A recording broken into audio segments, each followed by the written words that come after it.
بذار من ترجمه کنم. این مغزه کله پاچه غذای درخت میده. عجب آدم باهوشی. قورت بده. یه قورت بده.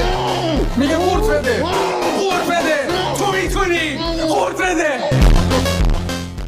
خب این کارساز نیست، این هرچقدر بذارید رو دهنتون کارساز نیست. پس چرا میزنن؟ خب برای بچه خوبه که دندوناش شیریه و قراره بریزه دور. آها برای ما که دندونامون کیه آره شما که